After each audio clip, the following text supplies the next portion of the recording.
कौन है रे तू?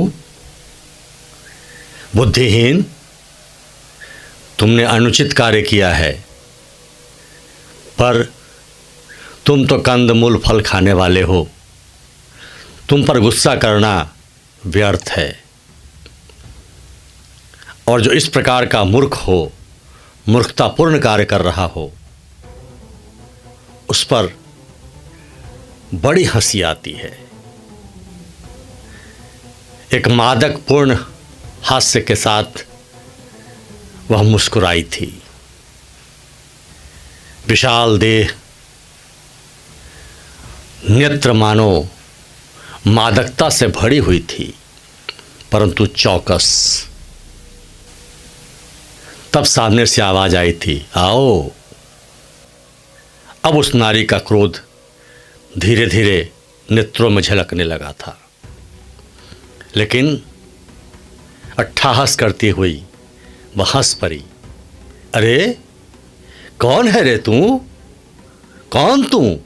मौत आई है तुम्हारी? तब वह ज्ञानी महात्मा माधुर्य मुस्कान के साथ अपने को मूर्ख कहे जाने पर भी गुस्सा नहीं करता और चातुर्यपूर्ण ढंग से मुस्कुरा कर कहता है, मैं इस नगर को देखना चाहता हूँ। बड़ा नाम सुना है इस नगर का। एक बार मेरी इच्छा है कि मैं इस नगर का भ्रमण कर लूँ। नमस्कार, मैं शैलेश कुमार। शैलेश की बात में आपका हार्दिक स्वागत है। आपको पता है वो नारी कौन है जिसने मूर्ख कहा? और वो महात्मा कौन है जो मूर्ख सुनने के बाद भी मुस्कुराता रहा और चातुर्यपूर्ण स्थिति में रहा और कहा कि मैं भ्रमण करना चाहता हूँ? तब मैं बताता हूँ। वो महात्मा वीरों के वीर, अति चतुर, अति ज्ञानी महावीर यानी हनुमान हैं। और उन्हें मूर्ख कहने वाली वो महिला कौन है, इसकी भी मैं चर्चा करूंगा। लेकिन बहुत ही रहस्यमय ये प्रसंग है, जिसे आप पूर्ण रूप से देखेंगे तो बहुत ही आनंद आएगा।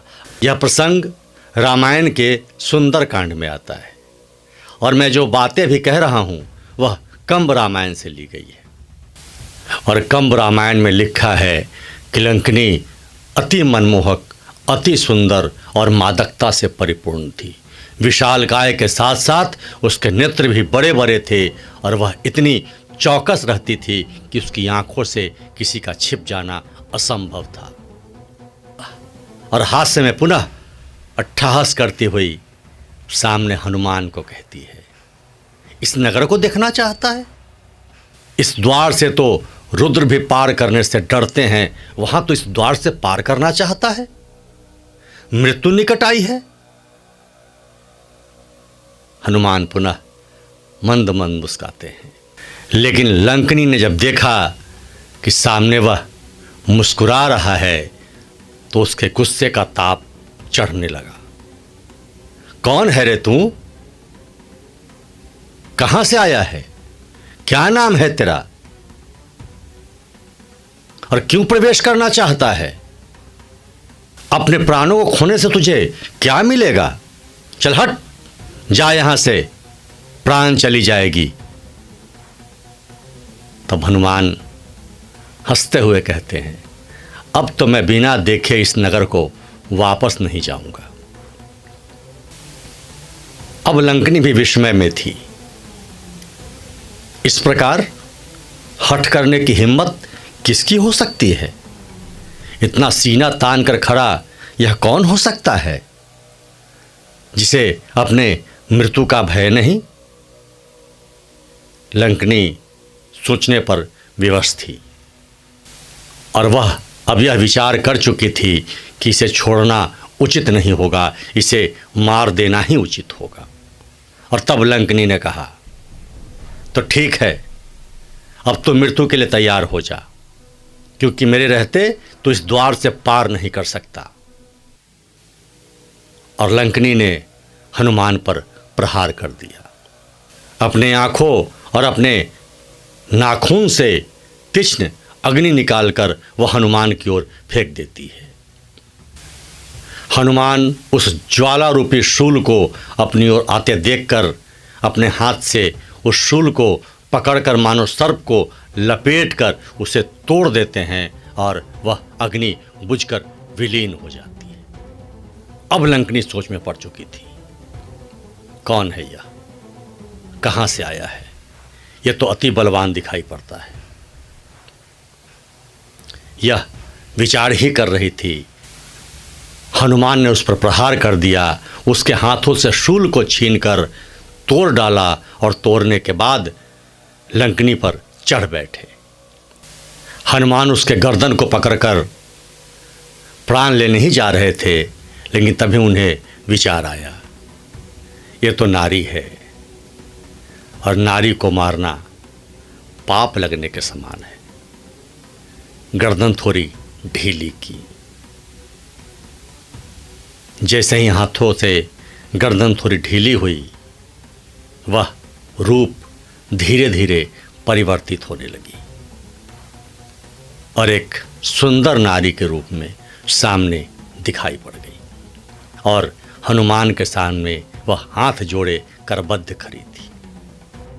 और उस नारी ने कहा, मैं 4 मुख वाले ब्रह्मा के आदेश पर इस लंका के द्वारपाल के रूप में खड़ी थी। यह आदेश ब्रह्मा का था, लेकिन मैंने ब्रह्मा से पूछा था कि इससे मुक्ति मुझे कब मिलेगी।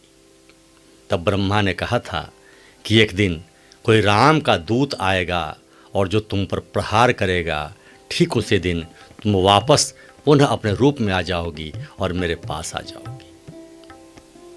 और यह भी मान लेना कि उस दिन के बाद से लंका का पतन होना निश्चित हो जाएगा। हे महात्मन, मैं लंकनी, लंका रानी, ब्रह्मा के आदेश का पालन करती हुई इस द्वार पर लंका की रक्षा कर रही थी। लेकिन अब जिस प्रकार मुझे ब्रह्मा ने कहा था कि राम का दूत एक वानर के रूप में आएगा और तुम पर प्रहार करेगा, ठीक उसी दिन तुम्हें मुक्ति प्राप्त होगी।